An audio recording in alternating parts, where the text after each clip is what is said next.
సినిమాలా మీరు చేసింది? ఇప్పుడు 255వ సినిమా రన్ అవుతుంది. 55 సినిమా రన్ అవుతుందా? ఓకే. ఏంటి అంటే ఇంతమంది హీరోస్ ఉన్నారు కదా, ఏంటి మంచి ర్యాపో ఎవరితో ఉంది మీకు అప్పట్లో? నాకు ర్యాపో ఎవరితో లేదు పెద్దగా. ఎందుకంటే సినిమా ఇండస్ట్రీలో ర్యాపో ఎక్కువైతే కూడా వేరే ప్రాబ్లమ్స్ వస్తాయి. జెన్యున్గా చెప్పాలంటే ర్యాపో కంటే మనలో ఉన్న టాలెంటు, మనలో ఉన్న మంచితనము, మనకున్న dedication, time sense, conduct, character ఇవే డిఫైన్ చేస్తాయి లాంగ్ రన్లో. ర్యాపో అంటే ఇండస్ట్రీలో సినిమా చేసేటప్పుడు చాలా ర్యాపో ఉంటుంది. ఏ హీరోకైనా, ఎస్పెషల్గా నేను అందరి హీరోలతో చేశాను. నేను పెద్ద హీరోలు అందరితో చేశాను, మిడిల్ రేంజ్ అందరితో చేశాను, యంగ్ హీరోలతో, ఇప్పుడు శర్వానంద్ లాంటి ఆర్టిస్టులతో కూడా నేను యాక్ట్ చేస్తున్నాను. ఇప్పుడు అందరితో చేశాను కాబట్టి చేసేటప్పుడు అందరితో ర్యాపో ఉంటుంది. నాకు అందరితో సూపర్ ర్యాపో ఉంది. నేను బ్రహ్మాండంగా వాళ్ళతో మాట్లాడుతుంటాను. ఎంత ట్రాష్ ఇదంతా ఎవరికి అంత ఉండదు. పని కట్టుకొని ఆ ర్యాపో మెయింటైన్ చేయాలనుకుంటే తప్ప. నాకు సినిమా చేసేటప్పుడు ప్రతి హీరోతో నేను బాగానే ఉంటాను, నా రేంజ్లో ఉంటూ బాగుంటాను. ఎందుకంటే ఇండస్ట్రీలో చెప్పినా చెప్పకపోయినా, తెలిసినా తెలియకపోయినా ప్రతి మనిషికి ఒక లిమిట్ ఉంటుంది. ఆ లిమిట్లో మనం ఉంటే మనం లాంగ్ రన్లో ఉంటాం. ఎవరికైనా ఆ లిమిట్ క్రాస్ చేసి మనం బిహేవ్ చేస్తుంటే మనకు తెలియకుండానే మనం మైనస్ అవుతాం. ఇది అందరూ తెలుసుకోవాల్సింది ఇది. ఎందుకంటే అక్కడ ఎవరు చెప్పరు నీ లిమిట్ ఇది, నువ్వు ఇంతలోనే ఉండాలి, నువ్వు ఎక్స్ట్రీమ్గా బిహేవ్ చేయొద్దు, ఎవరికి చెప్పరు. ఎందుకంటే ఏది ఎక్స్ట్రీమో, ఏది లిమిటో, ఏది అండర్ లిమిట్ ఎవరికి తెలియదు. నేను చేసేదే నేను కరెక్ట్ అనుకుంటే నేను కరెక్టే. కానీ నేను చేసేది కరెక్టా కాదనేది క్రాస్ చెక్ చేసుకుంటా ఉండాలి. ఎదుటోళ్ళు ఎలా ఉన్నారు, నేను ఎలా ఉన్నాను. ఎస్పెషల్గా సినిమా ఫీల్డ్ ఎంత ఎదిగినా ఇక్కడ ఒదిగి ఉండాల్సిందే. బయట కూడా ఉండాలి, ఎక్కడైనా మనిషికి సేఫ్ అది. కాకపోతే సినిమా ఫీల్డ్ ఎలాంటిదంటే ప్రతిరోజు కొత్త, ప్రతిరోజు న్యూ టాలెంట్స్, కొన్ని వేల మంది, కొన్ని వందల మంది వచ్చే ఫీల్డ్. దీనికి నోబార్. ఇప్పుడు నువ్వు యూపీఎస్సి చదివితే, యూపీఎస్సి ఒక ఢిల్లీ వెళ్ళి ఒక యూపీఎస్సి కోచింగ్ తీసుకుంటే ఇలా ప్రిపేర్ అయితే ఇది అవ్వచ్చు. ఐఏఎస్, ఐపీఎస్, ఐఆర్ఎస్, ఐఎఫ్ఎస్ ఇట్లా ఉంటాయి యూపీఎస్సిలో. ఏ సర్వీస్కి వెళ్ళాలంటే నేను ఎలా కష్టపడాలి అనేది ఒక గైడ్ లైన్ ఉంటుంది. ఆ గైడ్ లైన్ ప్రకారం కష్టపడితే అట్లీస్ట్ 10 మంది కష్టపడితే 2-3 ఆ రేంజ్కి వెళ్తారు, డెఫినెట్గా వెళ్తారు సివిల్స్ రాసి. కానీ సినిమా ఇండస్ట్రీలో ఒక టెక్నీషియన్ గానో, ఒక ఆర్టిస్ట్ గానో నేను ప్రూవ్ చేసుకొని నేను ఎస్టాబ్లిష్ అవ్వాలంటే ఒక రూలు, రెగ్యులేషను, ఒక పద్ధతి, పాడు ఏమి ఉండదు. ఇక్కడ ఎవరికి నచ్చిన పద్ధతిలో వాడు ఫాలో అవుతాడు అంతే. ఇక్కడ క్వాలిఫికేషన్ అవసరం లేదు, ఫిజిక్ అవసరం లేదు, నాలెడ్జ్ అవసరం లేదు, ఎడ్యుకేషన్ అవసరం లేదు. అవసరం లేదంటే అసలు లేకపోతే వస్తాడని కాదు, ఉంటే సూపర్ సక్సెస్ అవుతారని తెలియదు. కాబట్టి ఒక గైడ్ లైన్ లేకుండా ఎవరి పద్ధతుల్లో వాళ్ళు వెళ్తుంటారు. కాబట్టి ఏ పద్ధతిలో వెళ్తే ఏది సక్సెస్ అనేది తెలియదు. ఏ సినిమా తీస్తే ఏ డైరెక్టర్ హిట్ తెలియదు. కాబట్టి ఎక్కడ ఇది ఏమీ తెలియదు, అంత తెలిసినట్టు ఉంటుంది. అలాంటి ఫీల్డ్లో మనం ఉన్నాం కాబట్టి మనం చాలా జాగ్రత్తగా ఉండాలి. జాగ్రత్తగా అంటే మన లిమిట్స్ తెలుసుకొని మనం ఉండాలి. లిమిట్స్ క్రాస్ అయితే ఒక్కోసారి షార్ట్ టర్మ్లో మనకు యూజ్ఫుల్గా ఉండొచ్చు, కానీ లాంగ్ రన్లో డెఫినెట్గా ప్రాబ్లం అవుతుంది. కాబట్టి ఇప్పుడు యూజ్ లేకపోయినా, ఇప్పుడు మనల్ని ఎవరు ఆదరించకపోయినా లిమిట్స్లో ఉంటే అదే లాంగ్ రన్లో మనిషిని తీసుకెళ్తుంది, సినిమా ఫీల్డ్లో ఉన్న మనిషిని అని నేను నమ్ముతాను. అందుకని నేను సినిమా చేసేటప్పుడు సినిమా చేసే యాక్టర్స్ అందరితోనూ, ఈవెన్ దో హీరోతోనూ ర్యాపో ఉంటుంది బ్రహ్మాండంగా. ఎంతవరకు అంటే ఆ రోజు షూటింగ్ జరిగి ఆ రోజు షూటింగ్ ప్యాకప్ అయ్యేంత వరకు ఉంటుంది. మళ్ళీ తర్వాత వాళ్ళ పని వాళ్ళది, మన పని మనది. ఏ రేంజ్కి ఆ రేంజే పని ఉంటుంది, ఏ రేంజ్కి ఆ రేంజే ట్రయల్ చేసుకోవాలి, ఏ రేంజ్కి ఆ రేంజ్లోనే మనం బిహేవ్ చేయాలి. మనకొచ్చి గుడ్ మార్నింగ్ చెప్పేవాళ్ళు ఎంతమంది ఉంటారో, ఇప్పుడు నాకు వచ్చి గుడ్ మార్నింగ్ అన్న అనేవాళ్ళు ఎంతమంది ఉంటారో, గుడ్ మార్నింగ్ అన్న అని నేను చెప్పేవాళ్ళు కూడా అంతమంది ఉంటారు. అంటే దిల్ రమేష్ గారు వచ్చారు, ఆయన గుడ్ మార్నింగ్ చెప్తాం, ఆయన బ్యాచ్లో మనం చేస్తున్నాం కదా అనుకునే వాళ్ళు ఎంత ఈగర్లీ వచ్చి టక్మని అన్న గుడ్ మార్నింగ్ అంటారో, వాళ్ళు గుడ్ మార్నింగ్ చెప్పేటప్పుడు నేను కూడా అంతే ఈగర్గా చూస్తాను. నాకంటే పెద్దోళ్ళు ఎవరు ఉన్నారు వాళ్ళకి వెళ్ళి నేను గుడ్ మార్నింగ్ చెప్పాలి, లేకపోతే అండర్స్టాండింగ్ మిస్ అవుద్దని వీళ్ళు నాకు చెప్తుంటారు, నేను పరిగెత్తి వాళ్ళకి చెప్తుంటాను, వాళ్ళు ఇంకొకళ్ళకి చెప్తుంటారు. ఇది ఉంటుంది ఖచ్చితంగా ఇండస్ట్రీలో, రన్నింగ్ అవుతుంది ఉదయాన్నే. ఆ తర్వాత మన రేంజ్లో మనకి ఎంత రేంజ్ ఉందో ఆ రేంజ్కి 10% మనం తగ్గి ఉంటే మనకంటే కిందోళ్ళు మన చుట్టూ ఉంటారు. లేదు నాకు ఈ 10% నాకంటే కిందోళ్ళు నా చుట్టూ ఉంటే నేను డెవలప్ అవ్వలేను అనుకో, నాకంటే పైన ఉన్న వాళ్ళ కాడికి నేను వెళ్ళిపోయి కూర్చోవాలని ట్రై చేస్తే వాళ్ళు ఇరిటేషన్గా ఫీల్ అవుతారు. సో కాబట్టి మనకున్న రేంజ్ కంటే తక్కువ ఉంటే నష్టం లేదు ఇండస్ట్రీలో. ఎదుగుదల లేటుగా ఉండొచ్చు, ఎదగటానికి అవకాశం లేకపోవచ్చు, కానీ రెస్పెక్ట్ ఉంటుంది.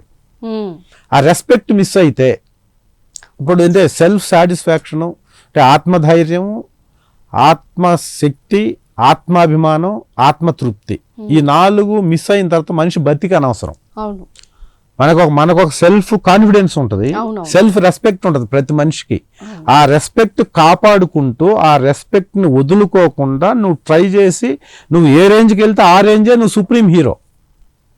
నువ్వు ఇప్పుడు మీరు వస్తున్నారు మారుతి కారులో, నేను వస్తున్నాను BMW లో, రోడ్డు మీద 2 కార్లు ఆగినాయి, సిగ్నల్ గ్రీన్ సిగ్నల్ పడితే ఈ ట్రాఫిక్ లో 2 ఒకేసారి మూవ్ అవుతాయి, ఒకే రేంజ్ లో వెళ్తాయి.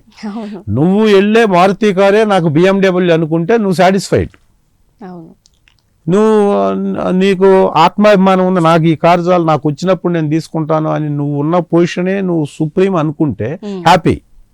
లేకపోతే సాటిస్ఫాక్షన్ లేని లైఫ్ లీడ్ చేస్తుంటే నీకు BMW 10 ఉన్నా కూడా నువ్వు డిసాటిస్ఫాక్షన్లోనే ఉంటావు. కంపారిజేషన్ చేసి ఇక్కడ ఇండస్ట్రీలో వాళ్ళు అలా వెళ్తున్నారు, నేను ఇక్కడే ఉన్నాను, వాళ్ళు ఎదిగారు, నేను ఎదగలేను అనే డిస్సాటిస్ఫాక్షన్ ఎవరికి అవసరం లేదు. అది మైండ్లోకి చేసుకోకూడదు. ఎందుకంటే ఒక్కొక్కళ్ళ పద్ధతి ఒక్కొక్క రకంగా ఉంటుంది. వాళ్ళు ఏం చేసి ఎదుగుతున్నారో నీకు తెలియదు. నువ్వు ఎలా ఉన్నావు, నీ పద్ధతులు మార్చుకోకుండా, నీ సెల్ఫ్ రెస్పెక్ట్ లూజ్ అవ్వకుండా, నువ్వు సెల్ఫ్ సాటిస్ఫైడ్గా నువ్వు బిహేవ్ చేస్తున్నప్పుడు నీకు లేట్ అవుద్ది. ఎవరో ఏదో చేశారని చెప్పేసి వాళ్ళు చేసేలాగా నువ్వు ట్రై చేస్తే నీకు సెట్ అవ్వదు. నువ్వు ఎలా అనుకుంటున్నావో, ఎప్పుడు ఏదనుకున్నా నువ్వు ఇంకొకళ్ళకి హార్మ్ఫుల్గా ఉండకుండా, ఏ మనిషి అయినా నువ్వు ఇంకొకళ్ళకి వీలైనంత వరకు యూజ్ఫుల్గా ఉంటూ నీవు లాస్ట్ ఇయర్ కంటే ఇయర్ బెటర్గా ఉంటే నీ పొజిషన్ చాలా బాగున్నట్టు. కంపారిజేషను చేసుకోకూడదు ఇక్కడ. అలాగా నేను అందరితో రేపో మెయింటైన్ చేస్తూ ఆ రేపో ఎంతవరకు ఉండాలో అంతవరకే ఉంచుకుంటూ మెయింటైన్ చేసుకుంటూ నా ఈ చెప్పిన ఈ సెల్ఫ్ రెస్పెక్ట్ అనే 4 ఎక్కడ లూజ్ కాకుండా, నేను ఇప్పటి వరకు ఒక్క హీరో రికమెండేషన్తో ఒక్క క్యారెక్టర్ కూడా చేయలేదు 255 సినిమాల్లో. నేను నాకు క్యారెక్టర్ ఎవరైతే ఇస్తారో వాళ్ళని 10 సార్లు కలుస్తాను. డైరెక్టర్, ఈవెన్ అసిస్టెంట్ డైరెక్టర్ కూడా 10 సార్లు కలుస్తా. నాకు ఈ హీరో క్లోజ్ గా ఉన్నాడు, ఆయన సినిమాలు చాలా చేశాం కదని చెప్పేసి హీరో దగ్గరికి వెళ్ళి సార్ కొంచెం రికమెండ్ చేయండి అని నేను ఇప్పటి వరకు ఎవరిని అడగల. అడిగితే చెప్పే హీరోలు చాలా మంది ఉన్నారు. తిడతారు కూడా నన్ను, ఎందుకు రావు, ఎందుకు కనపడవు, ఎందుకు అడగవు అని. ఎందుకంటే అంత సాఫ్ట్ కార్నర్లో మనం అంటే తెలిసిన హీరోలు చాలా మంది ఉన్నారు, చాలా మంది అడుగుతారు కూడా. బట్ నాకు ఏంటంటే ఒక్కసారి వన్స్ వెళ్ళి అడిగితే మనం కాన్ఫిడెన్స్ లూజ్ అయినట్టే. అంటే మనకి చేతగాక, మన వర్త్ మీద మనకు కాన్ఫిడెన్స్ లేక, మన టాలెంట్ మీద మనకు నమ్మకం లేక, ఇంకొకరు ఇప్పుడు మనకి ఎవరైతే ఇస్తారో అతను 10 సార్లు సార్ నాకు ఎందుకు ఇవ్వరు మీరు, నేను చేయలేను క్యారెక్టరు, డెఫినెట్గా ఒకసారి అవకాశం ఇవ్వండి సార్ అని రైట్ వేలో మనకి ఎవరైతే ఇవ్వగలిగిన డైరెక్టర్ ఉంటారో అతను నువ్వు 10 సార్లు కలవచ్చు. పని అడుక్కోవటం తప్పులేదు, కానీ పని ఇచ్చేవాడిని కాకుండా ఇచ్చేవాడికి రికమెండ్ చేయడం కోసం ఇంకొకళ్ళ త్రూ వెళ్తే మనం వేస్ట్ అని, మనకి ఇది లేనట్టు, టాలెంట్ లేనట్టు లెక్క. సో కాబట్టి నేను ఆ ఉద్దేశంతో ఏ హీరోని అడగలేదు ఇప్పటి వరకు. అడగకూడదని నేను ముందే ఫిక్స్ అయ్యాను, అడగలేదు.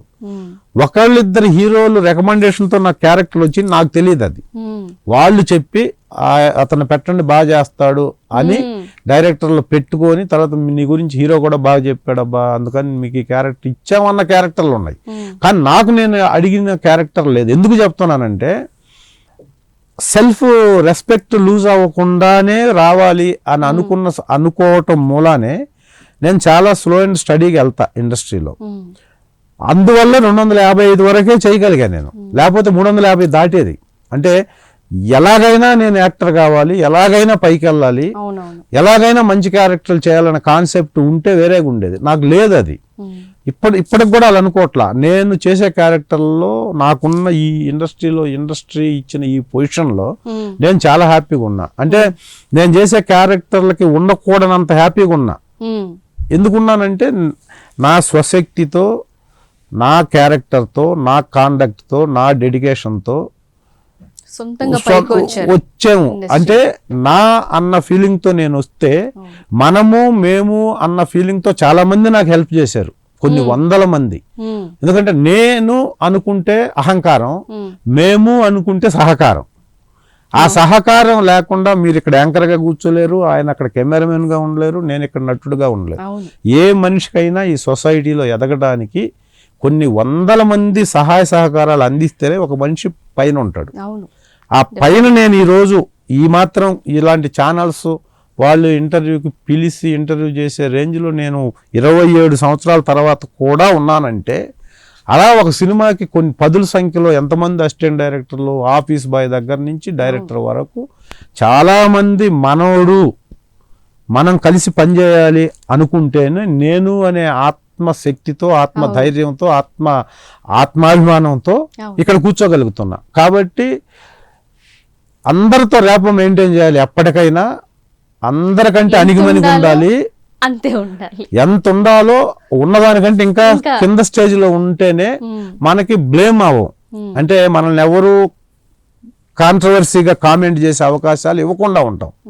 తెలిసి శత్రువుల్ని కొనుక్కోకూడదు, ఎక్కడ తెలియకుండా కూడా శత్రువులు కాకుండా ఉండటం ఎలా అనేది నేర్చుకుంటూ ప్రయాణం సాగించాలి ఇండస్ట్రీలో. చాలా ఉంది. అందుకని నేను అలాగే బిహేవ్ చేస్తున్నాను. నాకు అజాత శత్రువుగా, అంటే నాకు తెలిసి నాకు ఎవరు శత్రువులు లేరు ఫిల్మ్ ఇండస్ట్రీలో కానీ బయట కానీ. ఇక ఉన్న రోజులు ఎంతవరకు బెటర్మెంట్కి వెళ్ళగలము అనేది పక్కన పెడితే, ఇప్పుడు 255 సినిమాలుగా నేను చేసిన ఈ ప్రయాణంలో ఇంకా 10-15 ఏళ్ళు ఈ ఉన్న పొజిషన్ పోకుండా ఉండగలిగితే ఐఎమ్ రియల్లీ వెరీ గ్రేట్ఫుల్. అంటే నేను ఒక అచీవ్మెంట్ చేసినట్లు లెక్క. ఇప్పుడు ఏ మనిషి అయినా ప్రైవేట్ ఫారంలోనైనా గవర్నమెంట్ ఫారంలోనైనా ఒక 30 years లైఫ్ కొనసాగిస్తే ఒకటే ఫీల్డ్లో అతను సక్సెస్ అయినట్లు లెక్క. ఫైనాన్షియల్ గాను లేకపోతే ఇది కాదు, ఒక సత్తను ఒకటే ఫీల్డ్లో 30 సంవత్సరాలు పనిచేశాడంటే ఒక మనిషి, వాడు సక్సెస్ అయినట్టు ఎవరైనా.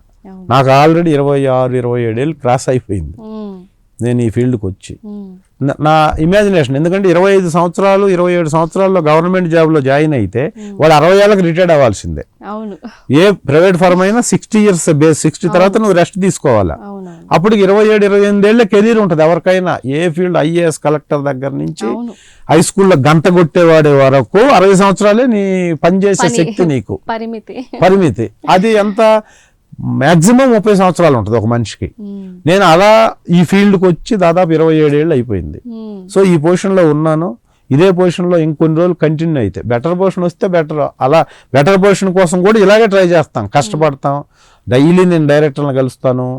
నాకు వచ్చే అవకాశాలు, అంటే నేను అవకాశాల కోసం ఎంతమందిని కలుస్తానో అంతేమంది నాకు అవకాశాలు ఇవ్వటం కోసం కూడా కలుస్తున్నారు. గ్రేట్ థింగ్ ఏంటంటే, నేను ప్రౌడ్గా ఫీల్ అయ్యేది ఏంటంటే 25-26 ఏళ్ళు అయిపోయింది, ఇతనితో మనం ఏం చేపిస్తామని అనుకోకుండా కొత్త డైరెక్టర్లు, ఇప్పుడు వచ్చే యూత్ డైరెక్టర్స్, లేదు రమేష్ అన్నతో మనం ఏదన్నా చేపిద్దామని వచ్చి నాకు ఇప్పుడు ఒక టీచర్గా, ఒక విలేజ్ ప్రెసిడెంట్గా, లేకపోతే ఒక ఊరిలో ఒక ఊరి మొత్తాన్ని లీడ్ చేసే పెద్దగా, ఇలాంటి క్యారెక్టర్లు మీరు చేయాలని చెప్పేసి. అంటే ఫైనాన్షియల్ ఫిట్నెస్, బడ్జెట్ లేని సినిమాలు ఉంటాయి కొన్ని. ఒక 5 కోట్లలో ఒక సినిమా ఉంటుంది, 1.5 కోటిలో ఒక సినిమా ఉంటుంది, 50 కోట్లలో ఒక సినిమా ఉంటుంది, 100 కోట్లలో ఒక సినిమా ఉంటుంది. సో పెద్ద సినిమాల్లో మనకి ఏదో ఒక లిమిటెడ్ క్యారెక్టర్ ఉన్నది ఎలాగో పిలుస్తారు డైరెక్టర్లు, కలుస్తాం కాబట్టి. కానీ ఒక ఎస్టాబ్లిష్డ్ ఆర్టిస్ట్కి బడ్జెట్ పెట్టలేక అదే ఎస్టాబ్లిష్ క్యారెక్టర్ని చెయ్యగలిగిన ఆర్టిస్టులు ఎవరైనా ఉంటే బడ్జెట్ కంట్రోల్ చేసుకొని చేయగలిగిన వాళ్ళు ఎవరు ఉన్నారనే సర్చింగ్లో ముందున్న 4-5 పేర్లలో నా పేరు కూడా ఉంటుంది. I'm happy for that. ఇప్పుడు ఎందుకంటే రమేష్ అన్నతో ఒక క్యారెక్టర్ చేపిద్దాం మనం, మంచి క్యారెక్టర్ అని అన్న, మా బడ్జెట్ తక్కువ, ఈ క్యారెక్టర్ మీరు చేయాలా అని వచ్చి అడిగే వాళ్ళు ఎంతమంది ఉన్నారో అంతమంది అడుగుతుంటే అంతేమంది నేను వెళ్ళి కలుస్తున్నా. Just like take and give. నాకు అవసరమైన వాళ్ళు నేను కలుస్తా, నేను అవసరమైన వాళ్ళు నన్ను కలుస్తారు. నాకు అవసరమైన నన్ను కలిసే వాళ్ళలో మంచి క్యారెక్టర్లు చూజ్ చేసుకొని పెద్ద సినిమాలకి కొద్దిగా బ్రేక్ ఇచ్చి, అంటే చాలా పెద్ద సినిమాల్లో ఇన్ని సంవత్సరాలు చేస్తున్నాను, రొటీన్ కాకుండా ఒక మంచి క్యారెక్టర్ల కోసం నన్ను అప్రోచ్ అయ్యే వాళ్ళు ఉన్నారు కాబట్టి పెద్ద సినిమాలు చేస్తున్నాం అనుకోండి, డేట్లు ప్రాబ్లం వస్తాయి, అక్కడ బ్యాడ్ అవుతాం. మళ్ళీ డేట్లు ఇచ్చి చిన్న సినిమాలు చేయలేం. సో పెద్ద సినిమాలు లిటరల్గా కొంచెం అదే రొటీన్ క్యారెక్టర్ కొద్దిగా వెయిట్ చేసి డేట్స్ ఖాళీగా పెట్టుకొని చిన్న సినిమాలు వచ్చిన వాళ్ళకి డేట్స్ ప్రొవైడ్ చేయగలిగితే వర్క్ సాటిస్ఫాక్షన్ ఉంటుంది. డబ్బులు తక్కువ రావచ్చు, ఆ సినిమాల్లో అన్ని ఆడకపోవచ్చు, కానీ 10 సినిమాలు మనం చేస్తే 2 సినిమాలు ఆడితే ఆ 2 సినిమాల్లో ఒక్క సినిమాలో మన క్యారెక్టర్ సెంట్రలైజ్డ్ క్యారెక్టర్ అయి ఉంటే ఆ సినిమా తర్వాత మన రేంజ్ మారుద్ది. ఒక్క ఫ్రైడే నైటే ఫేట్ మారుద్ది ఇండస్ట్రీలో అంటుంటారే, ఇదే అన్నమాట. ఒక హిట్ సినిమాలో మనం ఒక పెద్ద క్యారెక్టర్ చేస్తే అక్కడి నుంచి వేరే లెవెల్ క్యారెక్టర్స్ వస్తాయి. సో అలా కొంచెం మిడిల్ క్లాసు యూత్ డైరెక్టర్లకు అందుబాటులో ఉండాలని నాకు నేనుగా వాలంటీర్గా ఒక చిన్న స్టెప్ తీసుకొని పెద్ద సినిమాలు ఎక్కువ చేయకుండా, కానీ పెద్ద సినిమా అసలు చేయకపోతే ప్రాబ్లం మళ్ళీ, ఎందుకంటే ఆడియన్స్ కు దూరం అయిపోతాం. సో ఒక సెలెక్టెడ్ గా కొంత ఈ డైరెక్టర్ మనకు క్లోజ్, ఆ సినిమాలో చేద్దాం మనం, ఇంకొక సినిమా ఒక 5 నెలల గ్యాప్లు ఇంకో సినిమా చేద్దాం, అవి వస్తాయి. ఈ మధ్యలో చిన్న సినిమాలు మంచి క్యారెక్టర్లు చేద్దామని అలాంటి ఒక 10 సినిమాలు జరుగుతున్నాయి ఇప్పుడు.